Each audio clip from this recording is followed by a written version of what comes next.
Okay, so you're probably going, is this a Noxema commercial or what? But actually, it's the gist, and I'm your host, Chris Vetrano, here to share everything happening in entertainment and revisiting the biggest moments from pop culture's past. Today, we have an iconic guest that defined a generation of pop culture moments. She was a star of one of my favorite movies of all time, Clueless. She also starred in Sabrina the Teenage Witch, A Night at the Roxbury, appeared on my favorite TV series of the 90s, Beverly Hills 90210, and drove Joey Fatone crazy in NSYNC's I Drive Myself Crazy video. Oh, and as if that wasn't enough, she's also a director, the author of Wake Me When You Leave, and just starred in an incredible new Super Bowl ad for Rakuten. Please give a hey ambular to my guest, Elisa Donovan. Hi.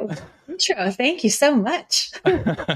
Thank you so much for doing this. This is honestly a dream come true. I don't want to gush too much because I don't want to make you uncomfortable, but you were such a staple for mine growing up. I watched Clueless all the time. I watched the series. Obviously, Ginger LaMonica on 90210, I thought needed to be a regular. So I know the catalog, and it's so great to have you here doing this today. Oh, I love it. Well, it's my pleasure. I mean, it's nice to be so appreciated. Well, of course.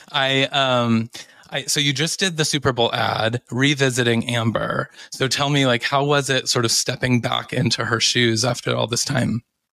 Well, it was surprisingly easy, although I'm not sure if that's a positive or a negative. I think that character is just so embedded in me, and anytime I try to forget about it, someone reminds me. So it's always not try to forget about it, but you know what I mean. It's very present for a lot of people, that film. So it just felt really fun to step back into that as a grown up. And looking over at Alicia, and she's in her yellow plaid, and they recreated that set virtually to a T. It was surreal. I mean, we were kind of laughing, going, where are we? What is happening right now? Yeah, it seemed like it was exactly the scene from the movie. And you guys both look incredible. And I was very much believing that it was just footage that was left on the cutting room floor from back in the day. I love it. It was so great. And then so I was looking up your credits, and before Clueless, you had done 2 episodes of Blossom, and was Clueless your real first big break after that? Oh yes, for sure. And Blossom was the first TV job that I had in LA, and they had hired me for 1 episode, and then they loved the chemistry that I was playing opposite Joey Lauren, and they just loved the chemistry that we had. So they wrote me in another episode, and then they were going to continue to write me in, and then I got the film of Clueless, so I couldn't go back to Blossom. And that's how it all happened. That's amazing. I mean, because Amber is such an iconic character. I mean, she defined fashion. She was she had her own lingo. She was such a crazy character that people remember so much. I mean, obviously, the Alicia is the yellow plaid, as you mentioned, is this iconic look. But I feel like Amber was the fashion queen. And I mean, so did you feel like that was a natural role for you? Do you align with Amber, or was that something different for you to play? So I aligned with her in the sense that she's an innovator and kind of on her own program. I think that her focus and her concerns are a little different than mine. But I do love clothing, and I love fashion, and I always am a bit untraditional in that sense. So I really kind of focused in on that with her. I think that, the costume designer, Mona May, was absolutely incredible. And Lisa Evans, who was her associate at the time, and Lisa has a very big career now for herself as well. And they just created such incredible, fully realized outfits, right? So the idea was always that Amber is going to take something off the runway in Paris and wear it to English class, and then always have it reflect what she's feeling, you know? Oh, she's feeling like she'd rather be on her yacht today. So she's going to wear a yachting, you know, just, which I also identify with that feeling of, I like clothing to reflect how I'm feeling. Yeah, definitely. Amber just really had, she did that to the nines. Yeah, she did. It was like I said, I mean, there's so many quotable lines, and I feel like Amber is responsible for so many of them. And so it was, I'm sure that you get them all the time just across the street, people yelling them at you, like I just sort of did in the intro. She definitely, it's kind of, you know, she didn't have a lot to say in the film, but what she said, nobody forgets. Exactly. How is, I mean, I know your daughter's starting to get older. How is she? Has she seen the film? What is her sort of thoughts of like mom being this iconic character? So she has not seen the film. I still feel like she's a little bit young. She's 10. But I'm a little more conservative than a lot of people in terms of what we let her watch. But I think probably in a year or two, maybe she can watch it. So she sort of just understands it from the standpoint of what other people say to her. And so even with the commercial, she said, "You're doing this, whatever, with your hands." And I said, it's a thing that people, you know, like me to do. And that was a part. So it's all, I mean, look, the only thing that she cares about is that now I am associated in some way with the Super Bowl. And also with the Golden State Warriors, because Rakuten is the main sponsor for the Warriors. And we are huge Warriors fans, but she is a huge sports fan and a very big Warriors fan. And so they very graciously allowed us to have their courtside seats for the Warriors game the other night. And that just like changed my daughter's life. So now she loves that I am, you know, an actress, but it's really just because of how it benefits her. Yeah. Well, that makes sense. I mean, she, I saw the story of her getting to meet the players and stuff. And that was really sweet. Incredible. And we have this picture of her where Klay Thompson is high-fiving her, and you just see her face light up in this way, like, she just couldn't believe it. Yeah. That's amazing. Well, I'm sure that once she does see it, and you know, you are right. Like I saw it probably too young, like in retrospect, but I didn't get most of the like jokes that I see like, oh, that movie was like maybe a little more risque than I thought it was. But at the time it kind of went over my head. I wasn't really noticing, but we talk a lot on this podcast about the Real Housewives. I don't know if that's something that you dip your toe into at all. I don't, but you know, I do Jeff Lewis's show. Jeff Lewis, I have his and he's a friend, and I know that I am sort of the opposite kind of a guest for them because he has had a lot of people like that. And my friend Doug, who is often on as a co-host with Jeff, he is a huge fan. So whenever I've stayed with Doug, he has made me watch a couple of episodes. Yeah. But I haven't retained any of it. Yeah. I definitely have like had the thought where I was like, what would Amber be doing today? And I feel like she would be a Real Housewife for 100%. Sure. Yeah. 100%. Yeah. So, you know, maybe think about it. I might ask you at the end, but like if Amber had a Real Housewives tagline, I would love to know if you have thoughts of what that might actually be. But I know I'm putting you on the spot. So you might have to think about that one, but I think that she would be epic for that.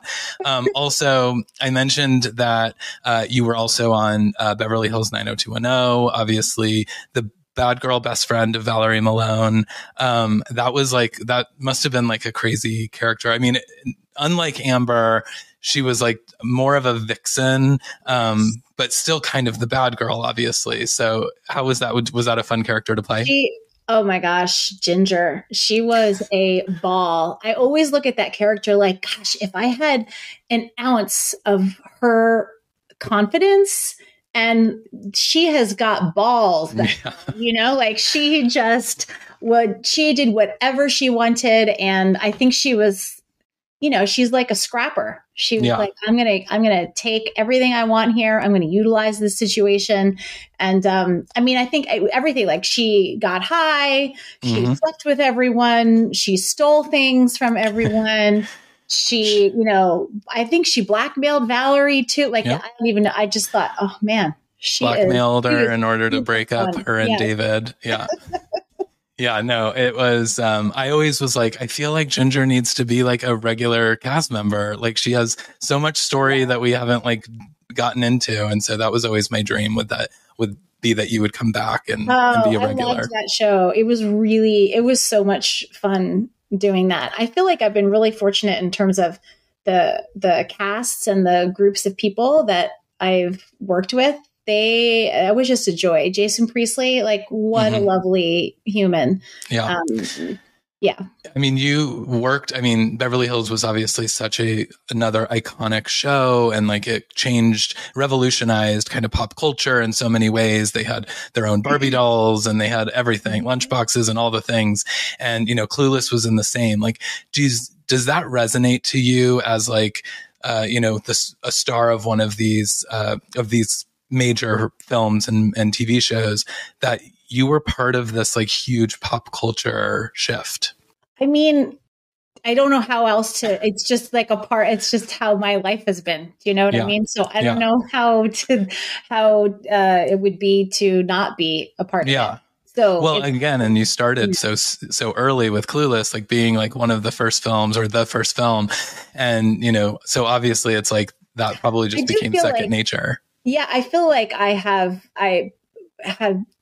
been very fortunate to be a part of so many of these things that really have imprinted themselves on pop culture. I mean, Sabrina and Clueless and 90210, like all of those things. I feel very fortunate to have worked on so many things that really, have stuck with people. And it's nice. It's great. Yeah. And, I have to imagine that like the cast of those groups, like, because it was such a movement, like, do you guys stay in touch? Like, how does that, does it feel like when you were on shooting the ad, was it like feeling like homecoming week? I hadn't seen Alicia in a bunch of years.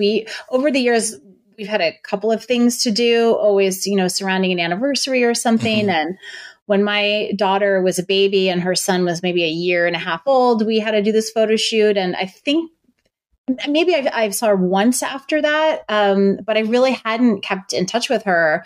Donald Faison I keep in touch with, and, we message each other from time to time. And I was at his wedding, but I keep in touch with Melissa Joan Hart and a lot of people from that cast. David Lasher, who was on Sabrina and was also on Clueless, the series. And who else? Nobody. Jason, once in a while too. We communicate. We did another project together that he directed, this web series, which the name is escaping me. It was a bunch of years ago now too. And that was really fun because he directed me and I played, one of the grown-ups. It was a show about young kids. And so he's terrific. I keep in touch with him a little bit too. Yeah, in my mind, like everyone's on a group chat and we're all hanging out all the time. You're going to Melrose. We do have a Sabrina chat. We do actually. Okay. There is that isn't all the time, but whenever, we have something that we want everybody to know about, or if we do like a reunion thing in the pandemic, we did this reunion event for charity. And, and I'm doing 90s Con with Alicia and Stacy in March. And amazing. The Sabrina, I think Brecken is doing it as well. I'm not 100% certain on that. And, but the cast of Sabrina will be there too. So we're trying to, merge.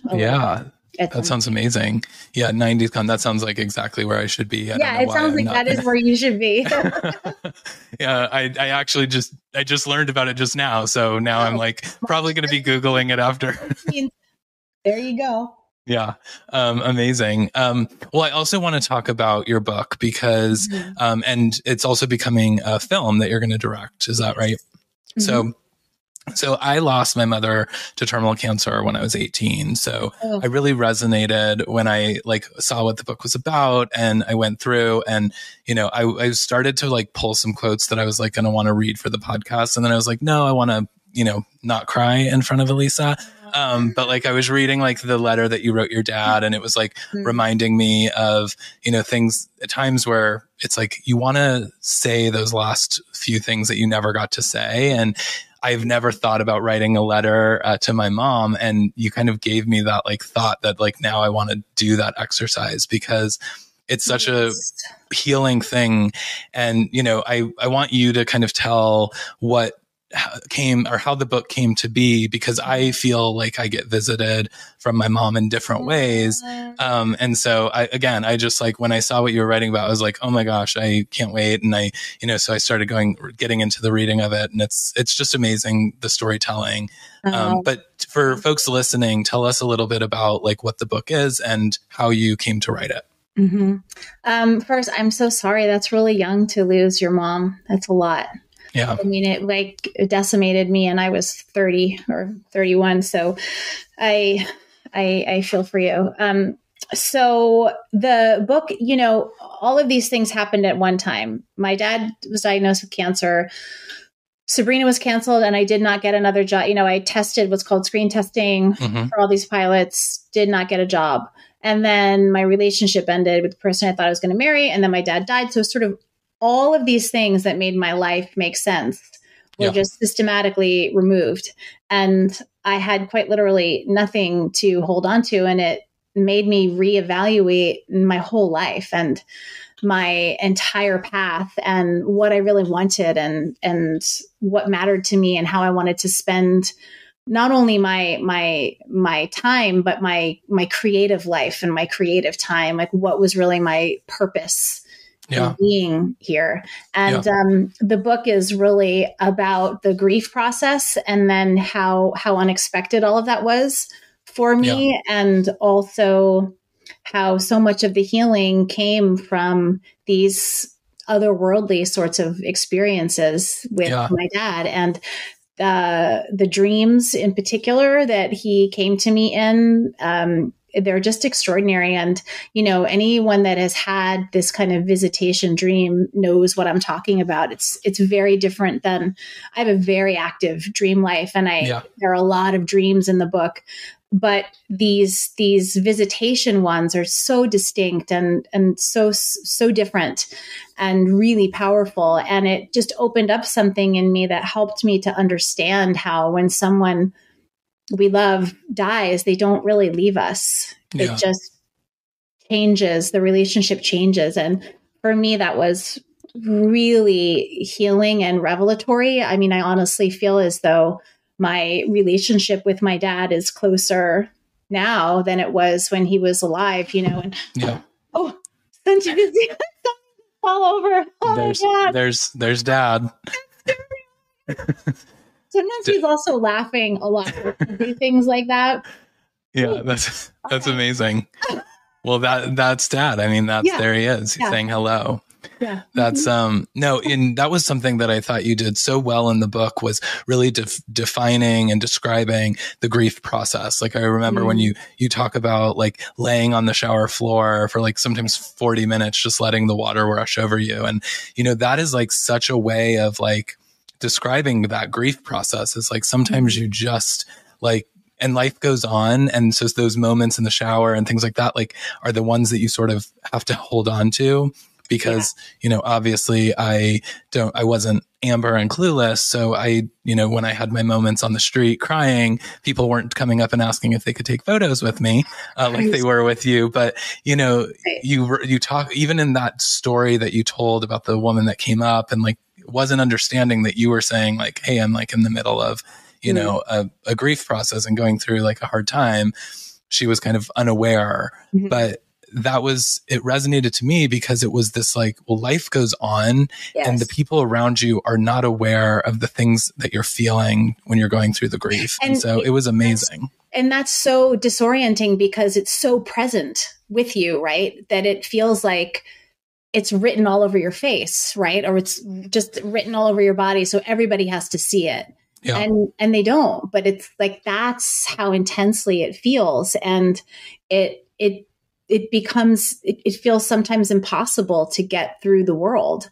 And, it's so isolating. And I became really aware of how resistant we are in our culture to talking about difficult things like this. And it's hard to be vulnerable in that way and intimate with people. It's really difficult because it feels like this weight, like it's just too much, it's too much for anyone to handle. And I felt as though I want to somehow help us to shift this. Yeah. Feeling, well, and you're doing that with the book. Like, I think I urge people to go read it because it does. And especially if you've gone through something like this. And, I've had friends also that have, said like, well, that have lost loved ones or friends or family. And, they're like, well, I don't know that I've ever felt that visitation, or, when I tell them stories about things, and I'm like, it probably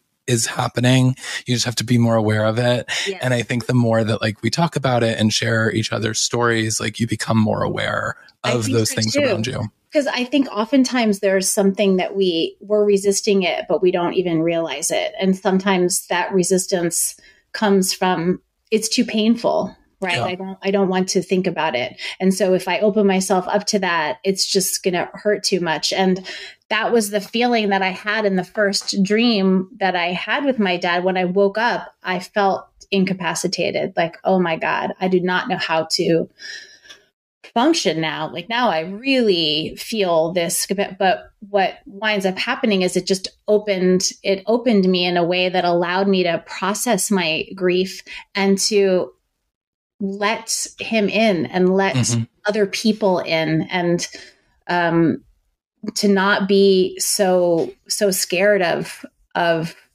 pain. When people, I've unfortunately know two people who lost children in the last 2 years, and that is just, I can't even think about that in my own. Like, it's just, as a parent, it is just the absolute worst thing that you can imagine. And I think while that grief, I think, is very specific and different to any other kind of grief, the thing that I think is most helpful to to my friends in particular has been to allow them to talk about it and to be unafraid of their pain, to just hold it for them. And, in one case, that the child has come, like, he's around me all the time, and I'm not a medium. It's a very specific, I feel such a closeness to this child. And I think it's just because I'm very open to it, and I feel, it doesn't scare me. I don't, I welcome it, and it feels like it's very healing for people, because it feels like death is so final. Everyone feels that way.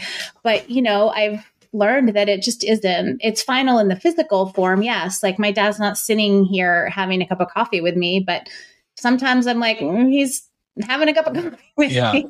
And, and you write the letter, and you kind of have this like piece of knowing that like he's read it, like he's got it. And he's like feeling that even really, you didn't even have to put those words on paper because he felt them already. But it's like, I think it's such a great thing. And so I know that, I know you're busy, and I feel like I could talk to you about this all day, because I really, truly, I didn't know you had such a connection to this. So I really, I appreciate you sharing it with me.